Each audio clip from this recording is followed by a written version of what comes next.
Un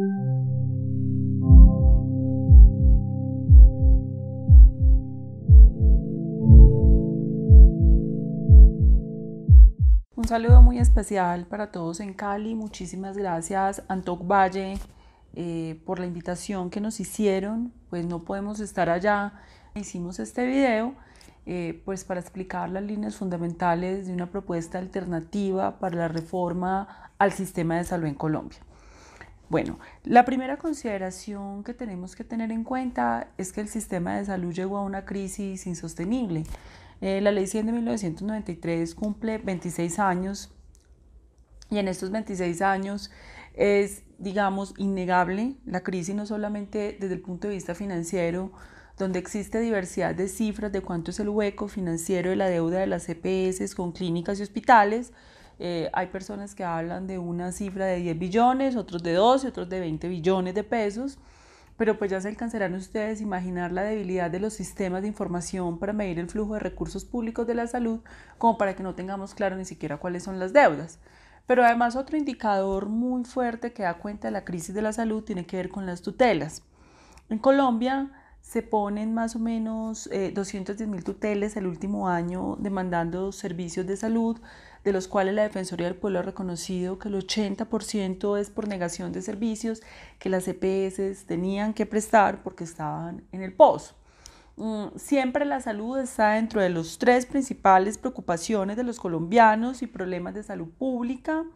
Eso es innegable, digamos.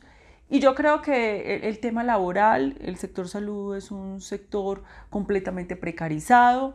El 80% de los trabajadores misionales están contratados bajo formas ilegales de contratación, como la tercerización, a destajo, algunos sin contratos, asuntos que no ocurren en otros sectores, el sector industrial o el sector energético o el magisterio. Eso ocurre en el sector salud. Entonces, en ese sentido, pues también están las cifras de la Superintendencia Nacional de Salud hasta el 2008. De las 37 EPS evaluadas, solo 9 cumplen con indicadores de capital mínimo para funcionar, márgenes de solvencia financiera, es decir, capacidad de respuesta ante el riesgo financiero, el quiebre. Solamente tienen 9. Y esas 9 están bajo medidas muy flexibles adoptadas por el gobierno nacional para poder permitir los márgenes de solvencia financiera. Es decir, las EPS también están quebradas. Entonces estamos hablando de clínicas y hospitales a quienes se les adeuda aproximadamente 15 billones de pesos. Calculen ahí la deuda hacia los trabajadores. Hay trabajadores en el sector salud, se demoran para pagar hasta 4, 5 meses sin que esto curse intereses.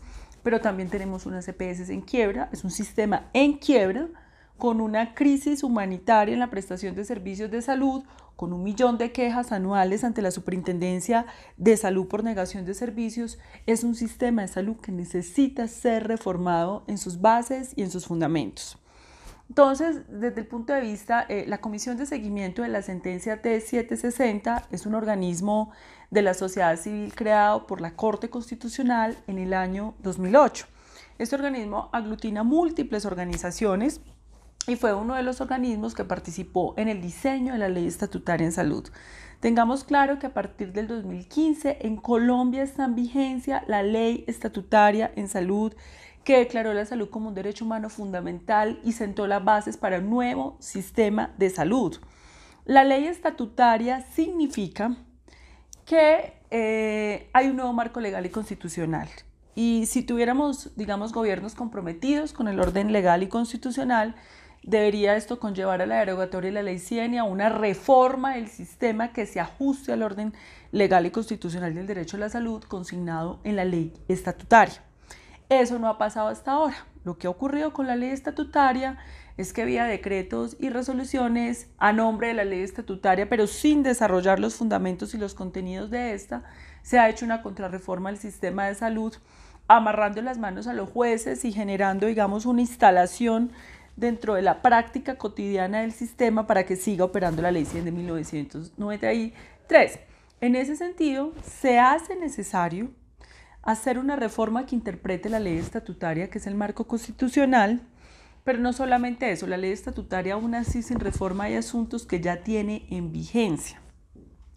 A esas reformas que nosotros nos referimos y estamos promoviendo un debate público con múltiples organizaciones a partir de una propuesta que en el Diplomado Derecho a la Salud, Autonomía y Trabajo de la Federación Médica Colombiana, de la Universidad Nacional de Colombia y la Corporación Latinoamericana Sur se está poniendo en discusión con los estudiantes un proyecto de reforma al sistema en ese sentido. Vamos a abordar cuáles son los fundamentos centrales de ese proyecto de reforma a la salud. Lo primero es que tenemos como unos puntos centrales y es la organización general del sistema. Hay que recomponer todo el sistema de salud en su organización, el financiamiento del sistema, hay que generar una nueva forma de financiamiento y de flujo de recursos de la salud porque los recursos pasan por muchas manos y se están quedando en intermediarios. Hay que generar una modalidad nueva de prestación de servicios de salud, un modelo de atención, un manejo del sistema de información, una política de participación social, una política laboral para los trabajadores de la salud. En ese sentido, hemos concebido que el nuevo sistema de salud debe ser un sistema público, descentralizado. Aclaremos. Público no quiere decir estatizado, para quienes nos van a controvertir y van a decir que somos jurásicos, que estamos por el estatismo. Eso no es cierto. Es un sistema de administración pública descentralizada y con prestación de servicios mixto. ¿Qué quiere decir? La prestación de servicios puede estar dada por clínicas privadas. Nosotros no estamos hablando aquí de que vamos a cerrar el Valle del Lili o que vamos a cerrar Imbanaco, ni mucho menos. Estas potentes clínicas privadas van a seguir operando dentro de este nuevo sistema de salud, seguirían operando, pero evidentemente la columna vertebral de todo sistema de salud es la red de hospitales públicos. Los mejores sistemas de salud tienen hospitales públicos supremamente potentes, que son centros de excelencia de investigación del más alto nivel científico y técnico en la prestación de servicios.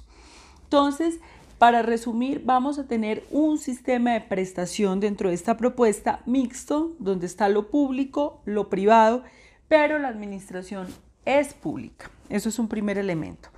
Un segundo elemento de esta reforma es que el sistema de salud funcionaría con un fondo único, como funciona en este momento con el fondo ADRES, con todos los recursos en ese fondo, con unos elementos de descentralización. Entonces tendríamos un fondo único para la financiación. Hay otro elemento importante que es la rectoría y la dirección del sistema.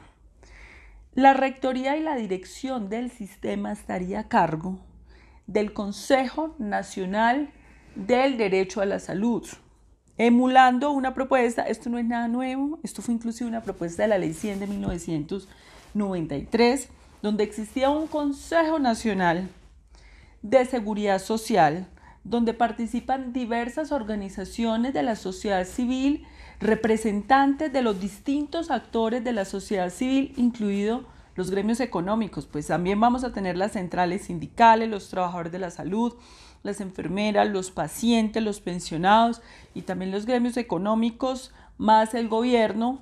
Se tendría esta comisión y este gran consejo tendría que dictaminar cuáles son las políticas públicas que tiene que ejecutar y llevar a cabo el Ministerio de Salud y Protección Social como órgano director del sistema, pero es una política pública. Esas políticas van a ser regentadas por el consenso, debate y discusión de ese organismo.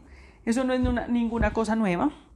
Los hospitales funcionan así. Las juntas directivas de los hospitales tienen representantes de la sociedad civil, de los gremios, tienen representantes de los trabajadores y es una junta directiva que define políticas para que un gerente las ejecute, las lleve a cabo y administre. Es así de sencillo. Entonces se haría ese consejo y ese consejo tendría un correlato porque esto sería un sistema territorial descentralizado organizado por territorios saludables, territorios de salud de acuerdo a características epidemiológicas, poblacionales, que agrupen y que organicen, digamos, la población en función de sus afinidades étnicas, culturales, epidemiológicas, y habrían unos consejos territoriales de salud que aterrizan la política pública a los territorios, porque el territorio colombiano es muy diverso. Entonces, es muy distinto el perfil de morbimortalidad en las poblaciones del Amazonas y la Orinoquía que el Caribe colombiano o el Pacífico o de los Andes. Casi que Colombia es una síntesis de América Latina. Aquí tenemos el Pacífico, el Caribe, los Andes, el Amazonas. Tenemos una diversidad, digamos, en los perfiles poblacionales y eso lo tiene que interpretar una política pública, cosa que fracasó completamente con la Ley 100, porque la Ley 100 desmontó los sistemas de atención primaria en salud, de salud pública, de prevención que tenía el Sistema Nacional de Salud, y bajo esa perspectiva se volvió un sistema de negocio y de alto costo.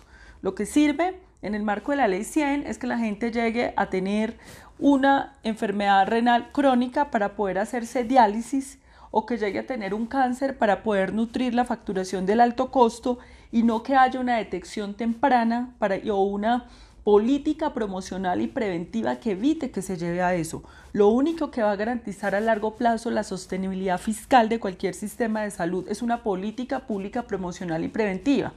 Eso es lo que vamos a implementar acá. Evidentemente, hay otro elemento central del derecho fundamental a la salud. Ese elemento central se llama los determinantes sociales de la salud. La salud no es solamente el tratamiento de la enfermedad. La salud es el agua potable, el acueducto, los alcantarillados, las políticas medioambientales, la soberanía alimentaria, las políticas nutricionales, las políticas de etiquetado, de impuestos a bebidas azucaradas. En ese sentido, dentro de esta propuesta de reforma, habría una gran comisión de determinantes sociales de la salud obligatoria de participación de los ministros de las distintas carteras para introducir dentro de los planes nacionales de desarrollo y los distintos planes, programas y proyectos que ejecuta el gobierno nacional, metas, programas y proyectos que impacten la salud. Por ejemplo, ¿cuántos acueductos y alcantarillados quedaron incluidos en el Plan Nacional de Desarrollo que acaba de aprobar el Congreso de la República? No hay acueducto, no hay alcantarillado. ¿Cuál es la política de seguridad, de soberanía alimentaria, nutricional? No existe. ¿Cuál es la política que existe en Colombia para el control de la industria de comestibles frente al tema de etiquetado para que podamos prevenir y para que la gente conozca qué es lo que está consumiendo?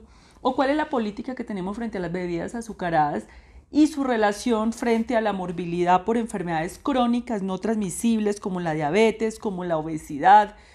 No existe. Ese consejo, donde están los ministros indelegables, tienen que trazar cómo ejecutar, cómo introducir dentro de los planes del gobierno nacional todos estos asuntos que son determinantes sociales de la salud y que de acuerdo a la ley estatutaria son parte del derecho fundamental a la salud y que están constituidos en el bloque y considerados en el bloque de constitucionalidad dada por la Observación General 14 del Comité de Derechos Sociales, Económicos y Culturales de Naciones Unidas, bloque de constitucionalidad, por supuesto, que el Estado colombiano suscribió como compromiso con los derechos humanos de este país y el derecho a la salud.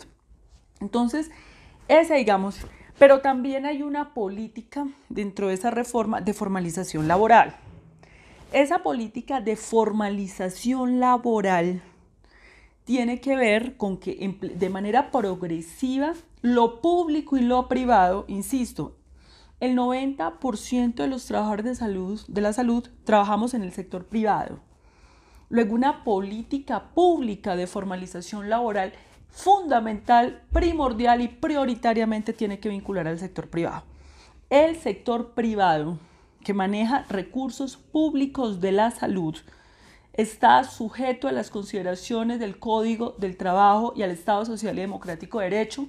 En términos de los trabajadores de la salud, tienen derechos. Esa política de formalización debe incluir a las empresas sociales del Estado, por supuesto, pero fundamentalmente a las clínicas privadas. Y debe empezarse inclusive por allí, por donde estamos el 90% de los trabajadores, y esto debe estar inserto dentro de la reforma de la salud con una política de formalización de los trabajadores del sector salud, que está claro dentro de la legislación colombiana, pero que no ha podido ser implementado. Evidentemente, también hay otras medidas que se van a adoptar como esta reforma, como las compras centralizadas de medicamentos para hacer economía de escala. El sistema de salud colombiano, existen cálculos que dicen que se puede gastar el 40% por las cifras exorbitantes. Podemos estar pagando medicamentos al 600, al 800%. Pueden haber medicamentos inclusive más baratos en Suiza, que es un país con un ingreso per cápita superior que el colombiano, y pueden haber medicamentos más baratos allá porque no hay una política farmacéutica de control de precios de medicamentos. Uno de los elementos de sostenibilidad financiera y fiscal de un sistema de salud es el control y la política de precios de medicamentos, donde está en juego la soberanía del Estado, y es una política evidentemente que tiene que ser integral de la salud. Otro asunto importante es que ese Consejo Territorial de Salud debe organizar la prestación de servicios. En Colombia se desmontó lo que se llamaba el sistema de referencia y contrarreferencia, donde hay una red integral de servicios de salud que está en el territorio, pero inclusive por fuera del territorio, porque resulta que si en su territorio no hay un centro especializado en oncología y usted necesita oncología, esa red de referencia y contrarreferencia debe considerar la puerta de entrada al primer nivel, al segundo nivel y al tercer nivel de complejidad dentro del territorio y por fuera, pero esto lo tiene que organizar un ente rector. Esto no lo organizó el mercado. O sea, es que aquí nos dijeron que el mercado iba a organizar eso, y la organización del mercado fue que en Bogotá el 70% de la prestación de servicios de salud, por ejemplo, pero eso también aplica en Cali, esto aplica en Medellín, está concentrada en el norte y en el oriente, y tenemos millones de ciudadanos en el sur de Bogotá que no cuentan con el acceso y la disponibilidad geográfica de instituciones prestadoras de servicios de salud, porque finalmente se perdió la rectoría sobre la prestación de los servicios de salud. Otro elemento de esta reforma es que hay que recuperar la atención primaria en salud. Los equipos básicos de atención en salud se tienen que recuperar en todos los rincones de este país, donde habían los técnicos de salud pública que hacían la detección temprana, que trabajaban con las comunidades. Esto se puede hacer y esto se desmontó. Eso no lo van a hacer las EPS. En este proyecto de reforma no se necesitan las EPS. Es más, estamos de acuerdo con el gobierno nacional. En este momento la Superintendencia Nacional de Salud inicia un proceso de liquidación de las EPS. Y varias EPS están saliendo de los territorios porque no han sido habilitadas para participar en la prestación y administración del servicio de salud en varios municipios y departamentos. Ese es un proceso de transición importante. Desde el 2011 la Contraloría ha advertido que estas instituciones están en quiebra. No tienen ni la capacidad ni financiera, ni administrativa, ni técnica, ni la voluntad de administrar servicios de la salud. Son instituciones que tendrían que haber sido liquidadas hace mucho rato. Por supuesto que tiene que haber toda una política de transición.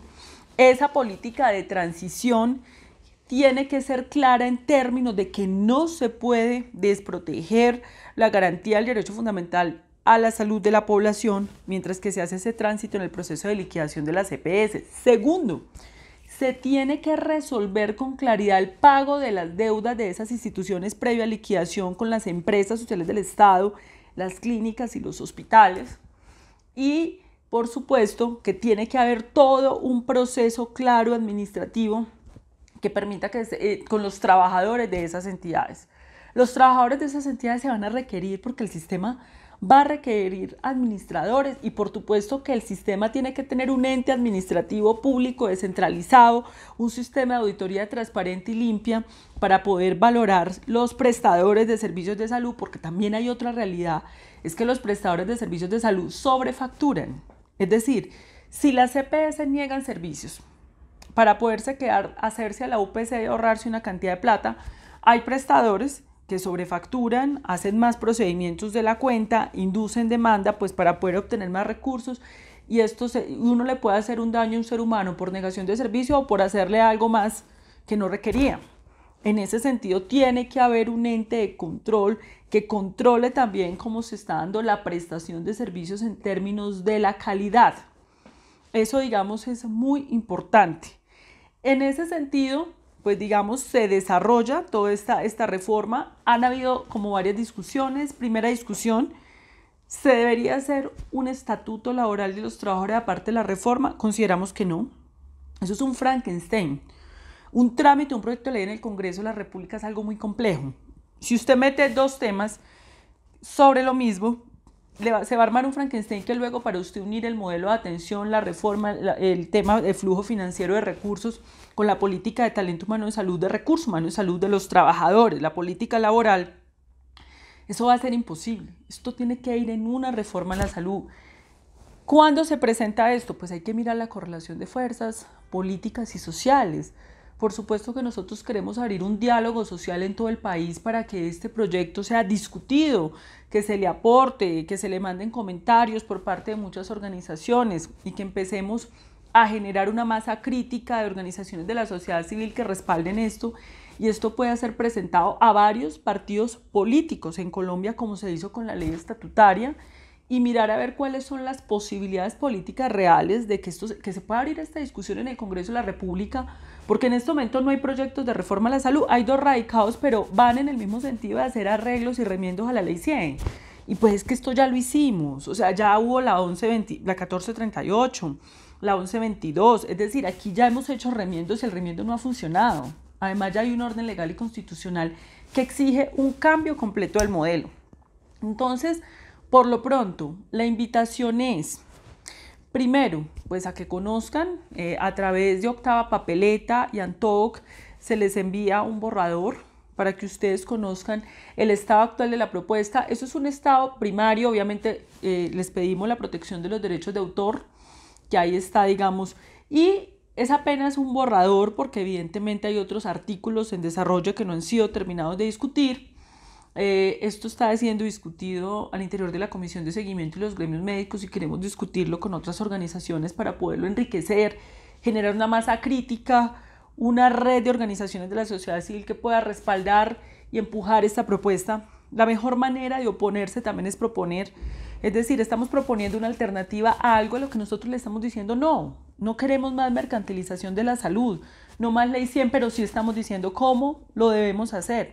Pero aparte de eso, es una obligación legal del Estado colombiano, porque ya la Constitución política introdujo la salud como un derecho fundamental y lo que hay que hacer son los desarrollos por mandato legal y constitucional, que es lo que tendría que estar haciendo el gobierno y el Congreso de la República. Entonces, en ese sentido, queremos invitar a hacer esa lectura. Aprovechamos para hacer la invitación el próximo jueves allá en Cali, para movilizarnos también como sector salud el 21 de noviembre frente a lo que se denomina el paquetazo, que es el conjunto de medidas que el gobierno nacional por distintas vías ya aprobadas ha propuesto en el Congreso de la República, como es una reforma pensional para acabar con el régimen de prima media. El régimen de prima media es el régimen de colpensiones que se mantuvo en la Ley 100 de 1993 por una resistencia de los trabajadores y de la sociedad civil en Colombia, que no entregó el régimen pensional a los fondos privados de pensiones y al sector financiero, como se ocurrió con la mayoría de la salud, que terminó privatizada. Con las pensiones se logró mantener Colpensiones. Colpensiones es un fondo de los colombianos solidario con las siguientes generaciones. El gobierno lo que quiere es retroceder, y esto lo han expuesto ellos mismos en dinero, en portafolio, ustedes lo pueden consultar, es que se llegue al ahorro individual, es decir, usted pensiona con lo que ahorró individualmente en los fondos privados de pensiones y acabar el régimen de prima media, que en este momento es el único que pensiona. Es el único que... A ver, ¿cuántas personas se han pensionado de los fondos privados de pensiones, de Porvenir?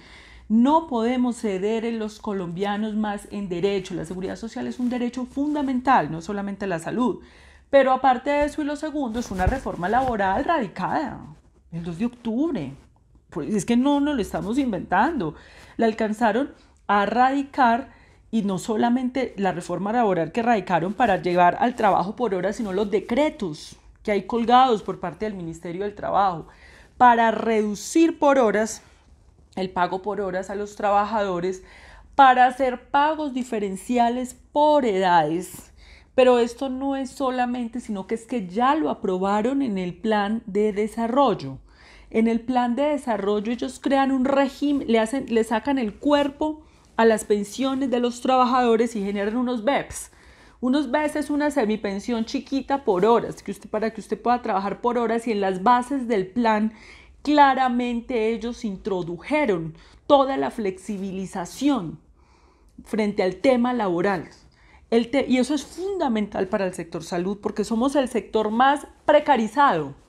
Supremamente, o sea, nosotros no aguantamos otra contrarreforma más contra los trabajadores, pues ya las tenemos todas en contra, pero entonces esto ya es pauperizar mucho más esas posibilidades. Por eso es muy importante, de manera pacífica, como protectores de la vida, como somos los médicos, las enfermeras que cuidamos la vida, vamos a salir pacíficamente a ejercer nuestro derecho democrático a expresar el gobierno que cambie el sentido de su política pública.